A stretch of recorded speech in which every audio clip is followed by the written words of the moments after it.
the largest investment scam in Philippine history unrevealed. It is promised blessing, prosperity, and a life free from financial struggle. But behind the promise was a scheme that exploited trust, faith, and financial ignorance. This is the story of Kappa Community Ministry Investment Scam, an ethical lesson for every financial professional. Kappa or Cabos Padatuon Association, founded by Pastor Joel Apolinario, rose to national attention by promising an impatible 30% monthly return called a love gift. From Mindanao to Luzon, thousands of Filipino teachers, OFW workers, churchgoers contributed their hard-earned savings. But in June 2019, the Securities and Exchange Commission shut it down, calling it a classic Ponzi scheme masquerading as a religious ministry. What began as a promise of financial salvation ended in disappointment, loss, an important lesson on financial ethics. So, what is Ponzi scheme? A Ponzi scheme is a fake investment that looks profitable, but it only survives as long as new people keep joining.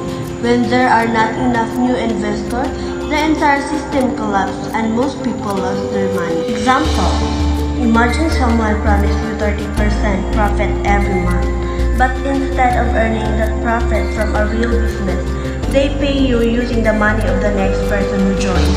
Then they pay the next person using the money of newer investor, and the cycle continues. There is no real profit, just money moving from new members, older members until it falls apart. At the heart of the Kappa scandal are serious ethical violations. Investor deception, promising unrealistic 30% monthly returns. False advertising, disguising investment as donations. Exploitation of faith, using religious belief to gain trust. Lack of transparency, no legitimate business operations support the returns. From a financial governance perspective, the scheme violated fundamental principles. No financial control or audited report. No risk management system. Violation of Philippine securities law. Failure of ethical leadership and fiduciary responsibility. The consequences were severe. Thousands of investors lost their savings, some even taking loans just to join. Communities were divided, trust in religious institutions was damaged, and public confidence in investment opportunities weakened. How could this scandal have been prevented? First is effective regulation and monitoring, risk management analysis, transparency through audited statements, ethical governance and leadership, and lastly, investor education on realistic financial returns. If these principles were applied, Kappa's fraudulent structure would have collapsed early, not investor life.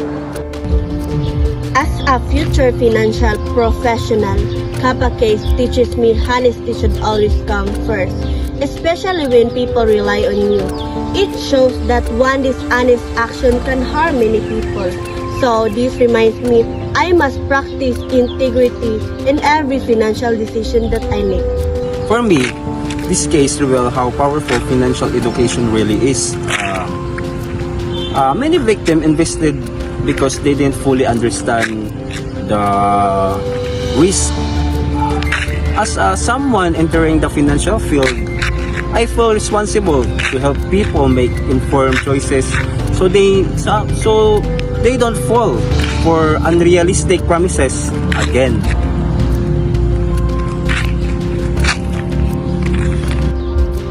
I realize how important transparency is really. The people we serve deserve clear, honest, and accountable financial information, whether they are clients, CO workers, or member of the community. And I realized that ethical leadership means doing what is right when it's difficult. Money should come before people trust.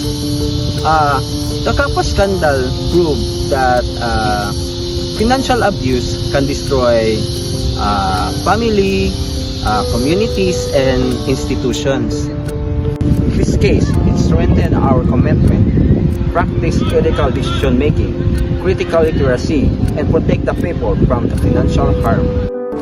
The Kappa Community Ministry scam is more than a financial scandal. It is a lesson on how ethics, governance, and financial education shape the well-being of society. Let this be a reminder to future financial professionals.